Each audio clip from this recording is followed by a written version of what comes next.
अपने सभी दर्शकों को नमस्ते, प्रणाम, सलाम, जोहार, जय हिंद। आज का मेरा विषय है teaching technique of autism. Hindi में इसको कहें तो स्वालीन बच्चों के शिक्षण की विधियां। स्वालीन बच्चों को शिक्षण की विधियां क्या है? तो देखिए, स्वालीन बच्चों को सबसे पहले टेक TEACC teaching education for autism children with communication handicap. तो इस सिस्टम से आप उनको टीचिंग दे सकते हैं।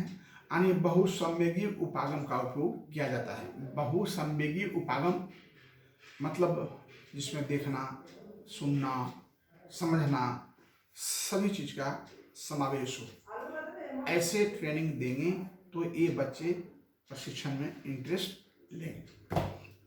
तो दूसरा, मिलर मेथड। मिलर मेथड जो है, ऐसे बच्चों का जो विकास होता है वो कुछ देर के बाद, कुछ दिन के बाद एक फिक्स टाइम पीरियड पर वो डिटेट कर जाता है, रुक जाता है। तो जो डेवलपमेंट रुक जाता है, उस डेवलपमेंट को विकास करने के लिए हमें विभिन्न प्रकार के प्रशिक्षण देना पड़ता है, जिसके द्वारा उस अविकसित जो डेवलपमेंट है, जो विकास रुक गया है, उसको हम विकास कराते हैं। तीसरा, अभिभावक सलाह बहुत जरूरी है कि जब बच्चों को हम प्रशिक्षण देंगे तो गार्जियन का सलाह लेंगे, क्योंकि गार्जियन के पास बच्चा 24 आवर रहता है। तो बच्चे जो रहते हैं, तो जितने अच्छे से बच्चे के बारे में गार्जियन माता पिता बता सकते हैं, उतने अच्छे से कोई बता नहीं सकता है। इसलिए उनकी सलाह बहुत जरूरी है कि क्या पहले ट्रेनिंग दिया जाए ताकि ये बच्चा में समुचित विकास हो सके। एक एग्जाम्पल की बता रहे हैं, किसी बच्चे में एक साथ सो मेनी बिहेवियर है, like that spitting, I poking, finger locking, body locking और अनवांटेड मूवमेंट। तो सबसे पहले हम उसका ट्रेनिंग देंगे, प्रशिक्षण देंगे, बिहेवियर मॉडिफिकेशन करेंगे अनसेफ बिहेवियर में, ताकि वो बैठ सके। अनवांटेड मूवमेंट है, जहाँ तक घूमते रहता है, तो जब तक वो बैठेगा नहीं तब तक उसको हम कोई प्रशिक्षण ट्रेनिंग दे नहीं सकते। सो दैट एट फर्स्ट हम चुनेंगे कि वो बैठे। तो बैठने की जो ट्रेनिंग देना होगा उस विधि को हम चुनेंगे, उस पर उसको ट्रेनिंग देंगे ताकि बैठेगा, तब तो हम कुछ बताएंगे। तो ये हो गया अभिभावक से सलाह लेने के बाद उसको ट्रेनिंग देना कि किस एरिया में पहले ट्रेनिंग देना अति आवश्यक है। दूसरा है आपका होल्डिंग थेरेपी, पकड़।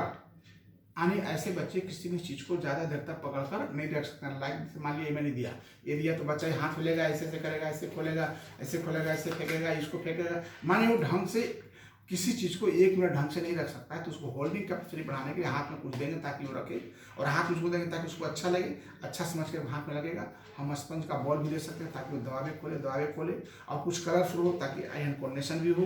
तो उसको बोलते हैं holding therapy. And fifth point is that उसको बोलेंगे डेली एक्टिविटी थेरेपी, जिसको आइडियल एक्टिविटी भी आप कर सकते हैं। Daily living therapy. Daily living therapy का मतलब होता है जो रोजमर्रा का काम है, जैसे ब्रश करना, कंघी करना, तेल लगाना, स्नान करना, सर्पन पढ़ना, शूज सॉक, माने जो डेली रोजमर्रा का जो कार्य है उसमें हम ट्रेनिंग देंगे। साथ साथ म्यूजिक थेरेपी। बच्चे टीवी देखने में हो सकता है टीवी ना देखे, लेकिन गाना सुनने में थोड़ा इंटरेस्ट ले सकता है, तो उसको म्यूजिक थेरेपी थोड़ा सा उस मनपसंद सॉन्ग को दीजिए जो पसंद करता है। तो निश्चित रूप से है, हमने कई बार बच्चों को देखा है कि बच्चा नहीं बैठ रहा है तो उसको एक कटोरी में वो गोली होता है, गोली दे दिया, ऐसे से की तो उस बच्चा को उसको एक्टिविटी को देखने के चलते वो अस्थिर हो जाता था। तो ये आपको कहावत है ना कि सिक्वल पुत दरबारी नहीं होता है। आने कहने का मतलब है कि हम पढ़ा देंगे और उसी पर बच्चे को आप प्रशिक्षण दे देगा, संभव नहीं है। आपको कुछ प्रेजेंस ऑफ माइंड लगाना होगा और अपने तरफ से नई नई टेक्निक को सेल्फ आपको यूटिलाइज करना होगा, अपने से बना करके, और तब जाकर उसको आप बेहतर प्रशिक्षण दे सकते हैं। इसके बाद आर्ट थेरेपी। बच्चे में कुछ कला करने की भी क्षमता होती है, तो उसको कुछ पेंट कलर करने के लिए दीजिए।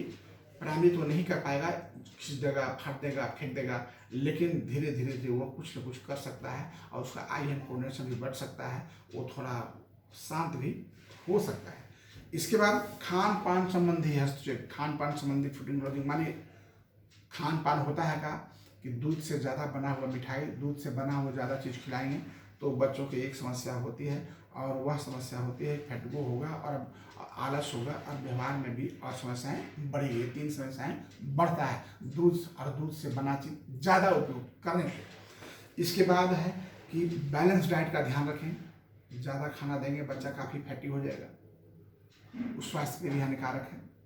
इसके बाद फिजियोथेरेपी, किसी किसी बच्चों में शारीरिक समस्या भी होती है, उस स्थिति में फिजियोथेरेपी यानी शारीरिक चिकित्सा की जरूरत पड़ेगा। फिजियोथेरेपी से कॉन्टेक्ट करेंगे। और कई बच्चों में भाषा प्रॉब्लम होता है तो उसको आप स्पीच थेरेपी का भी उपयोग करेंगे। अब मुख्य इम्पॉर्टेंस मैं बता रहा हूँ 10 एक्टिविटी ऑफ ऑटिज्म। डिफरेंट रूप से इसको ध्यान में रखें, याद रखेंगे। 10 एक्टिविटी ऑफ माने ASD बच्चों के लिए 10 गतिविधियां, ऑटिज्म बच्चों के लिए 10 गतिविधियां।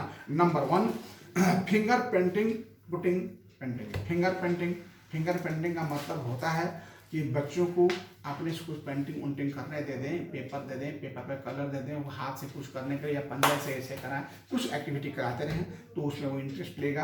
अपनी खुद की माने वो मिट्टी से क्ले मोड़ने मिट्टी आते हैं, उस मिट्टी को दे दें, मिट्टी से कुछ बनाए, बिगाड़े, कुछ बनाए, धीरे धीरे नहीं हो तो आटा ही गुथा हुआ दें, वो गुथेगा, उसमें इंगेज रहेगा, इस हाथ में लग जाएगा, तो उसको एक्टिविटी के लिए बेस्ट होगा। उसके बाद सुगंधित प्लेडो का मतलब क्या होता है कि बच्चे को गंध समझाइए, मतलब कि कौन गंध कैसे वो समझ पाएगा, वो समझ ही नहीं पाएगा। लेकिन गंध समझाने के लिए क्या करेंगे कि आप कुछ कंटेनर लें और उसमें बालू रख दें या पानी रखें, पानी में रंग दे दें, रंग देकर 2-3 तरह का पानी डिफरेंट तरह का उसमें स्मेल दे दें, किसी में अच्छा किसी में गलत स्मेल, तो उससे डिफरेंट होगा कि ये सुगंध इसमें ऐसा हो रहा है। उसके बाद आप कुछ बच्चों को खेलने का सामान दें, जिसपे बच्चा जैसे रसोई किचन में बनता है तो उसको दे दीजिए, वो बच्चा उससे खेलेगा, उस एक्टिविटी से उसका मानसिक विकास थोड़ा होगा। अपना खुद की संभावित बाधाएं बनाएं। आने कहना का मतलब है कि आप अभी बताया ना कि सिखल बुद्धरवारी नहीं होता, हम सिखा देंगे और उसी पर आप चाहिएगा कि हम ट्रेनिंग दे दें, तो नहीं है। कुछ अपने स्तर से और बच्चे के समय परिस्थिति के अनुकूल आपको विशेष TLM टीचिंग लर्निंग मटेरियल बनाना होगा और तब जाकर ट्रेनिंग देंगे, अच्छा परफॉर्म होगा। उसके बाद संवेद महासागर बनाएं। संवेद महासागर मैंने कहा था ना कि आप जो है वो बहुसवेंगीय TLM बनाएं। बहुसवेंगीय TLM का मतलब होता है जो कलरफुल भी हो, स्मेल भी हो, अट्रैक्टिव भी हो और कुछ gross motor fine motor activity का भी हो, तो उसे कहते हैं बहुसवेंगीय प्रशिक्षण। साथ में भोजन के साथ चित्रकारी, मतलब जैसे आप खा रहे हैं, बच्चा खा रहा है तो बच्चा खा रहा है, उसको हाथ में दे रहे हैं, भोजन को कुछ मिला करके ऐसे लपेटिए और गोल करके दीजिए, लड्डू बना के दीजिए, कभी चौड़ा करके दीजिए, रोटी को गोल करके दीजिए, कभी रोटी को काट दीजिए 4 या 5 भाग में, तो उस सब से वो थोड़ा सा उसका ध्यान बढ़ेगा। साथ में पानी में मोती मतलब पानी है और पानी में जो से मोती डाल दें और उसको कहीं निकालने के लिए उसको बड़ा अच्छा रहेगा।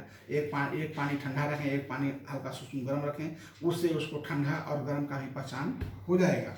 इसके बाद जेली के खिलौने का मतलब है, आप देखें बाजार में अभी आए हैं कि मान लिया कोई साइज हमको बनाना है तो उस साइज है और नीचे क्ले मिट्टी रख दीजिए और उसको इस तरह से कर दीजिए तो उसमें साइज आ जाता है। तो डिफरेंट साइज बनाएंगे तो उसको एक्टिविटी लेगा। पेपर का भी कुछ बना सकते हैं, जैसे पेपर का लोग चेयर बना लेते हैं, बोट बना लेते हैं, इंक द्वात बना लेते हैं, तो बहुत सारे पेपर से कलाकारी होती है, तो उससे भी आप उसको आई इंफॉर्मेशन को बढ़ा सकते हैं। इसके बाद पोरिंग स्टेशन का मतलब होता है कि आपको पानी को एक से दूसरे जगह, माने पानी है तो ये पानी को इसमें से इसमें मिलाना, इसमें से इसमें मिलाना और एक धार से, यानी यहाँ एक गिलास इससे इसमें मिलाइए और इससे इसमें मिलाइए, तो उसका फाइन मोटर, ग्रॉस मोटर और आई हैंड कोऑर्डिनेशन, इसमें फाइन मोटर, ग्रॉस मोटर, आई हैंड कोऑर्डिनेशन तीनों का विकास होता है। तो इसी के साथ मैंने जो आज बताया कि स्वाधीन बच्चों को शिक्षण की विधियाँ, क्या विधि है मैंने बता दिया। और इसके बाद ये भी मैंने बताया 10 एक्टिविटी ऑफ ऑटिज्म चिल्ड्रेन, यानी ASD बच्चों के लिए 10 गतिविधियां जो उन बच्चों के विकास में सहायक होती है। इसके साथ जय हिंद।